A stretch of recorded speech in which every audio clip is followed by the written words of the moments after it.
नमस्कार, आप लाइव बिहार देख रहे हैं। मैं हूं राज मोहन तिवारी।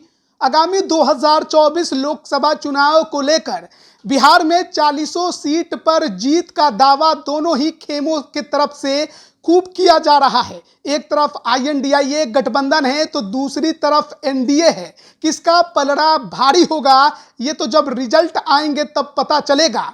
लेकिन अब से 1 से 1.5 महीने के बाद चुनाव की घोषणा होने वाली है। ऐसे में बिहार की राजनीति में तमाम राजनीतिक पार्टियां अपनी पकड़ तमाम लोकसभा सीटों पर मजबूत करने के लिए लगातार दांव चल रही हैं। वहीं NDA की बात करें तो 40 सीट जीतने का दावा जितनी भी सहयोगी दल हैं सभी पार्टियां कर रही हैं। और इसी कड़ी में अब उपेंद्र कुशवाहा की पार्टी यानी राष्ट्रीय लोक जनता दल ने 8 लोकसभा सीटों पर कमान संभाल ली है। और इन 8 लोकसभा सीटों पर प्रभारियों की नियुक्ति भी कर दी गई है। और एक बार फिर से NDA के तरफ से यह दावा किया गया है कि 40 की 40 सीट NDA इस बार चुनाव में जीतने जा रही है।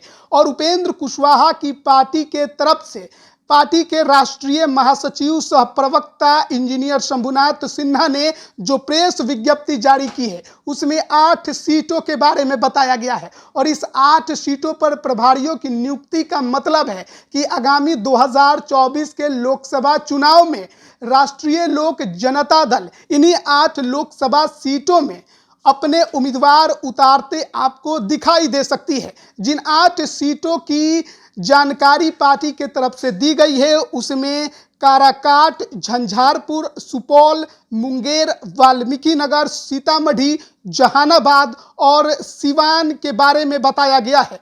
पार्टी के तरफ से यह बताया गया है कि इन तमाम 8 सीटों पर पूरे दमखम के साथ रणनीति भी पार्टी बनाएगी और विशाल रैलियां आयोजित करेगी। इन 8 सीटों की बात करें तो सभी सीटों पर वर्तमान में जनता दल यूनाइटेड के उम्मीदवार 19 में चुनाव जीते हैं। यानी कि उपेंद्र कुशवाहा को वही सीटें मिलने वाली हैं जहां जनता दल यूनाइटेड के उम्मीदवार अभी चुनावी मैदान में जीत हासिल किए हुए हैं, यानी वर्तमान में सांसद हैं। और वहां पर उपेंद्र कुशवाहा अपनी पार्टी से आगामी चुनाव में अपने कैंडिडेट उतारते आपको दिखाई देंगे। अगर इन 8 सीटों की बात करें तो इनमें से 3 सीटों पर 2014 में उपेंद्र कुशवाहा की उस समय की पार्टी रालोसपा ने उम्मीदवार उतारा था और चुनाव जीता भी था, जिसमें काराकाट, सीतामढ़ी और जहानाबाद शामिल थे। लेकिन इस बार कौन सी सीटें उपेंद्र कुशवाहा को मिलेंगी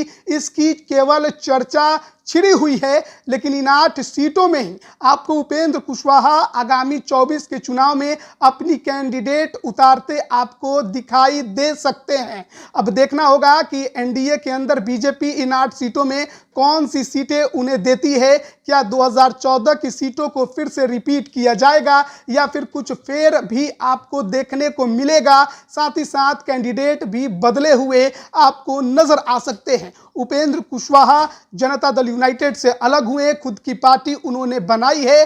लेकिन अब 24 के चुनाव में NDA में उनको कितनी सीटें जाती हैं, कौन कौन सी वो सीटें होंगी, इसको लेकर चर्चा हमेशा छिड़ी रहती है। क्योंकि अब NDA के अंदर जीतन राम मांझी भी हैं, चिराग पासवान भी हैं और पशुपति पारस भी हैं। तो देखना बड़ा दिलचस्प होगा। लेकिन इन 8 प्रभारियों की नियुक्ति का मतलब है कि इन 8 सीटों पर दमखम के साथ राष्ट्रीय लोक जनता दल आगामी 24 के चुनाव को लेकर तैयारी करेगी। और आगामी 24 के चुनाव में इन्हीं 8 सीटों में से बीजेपी उन्हें चुनाव लड़ने की सीटें भी देगी। ऐसे में जो मोतिहारी की सीट को लेकर चर्चा छिड़ी हुई थी उस पर विराम लगते आपको दिखाई जरूर दे सकता है।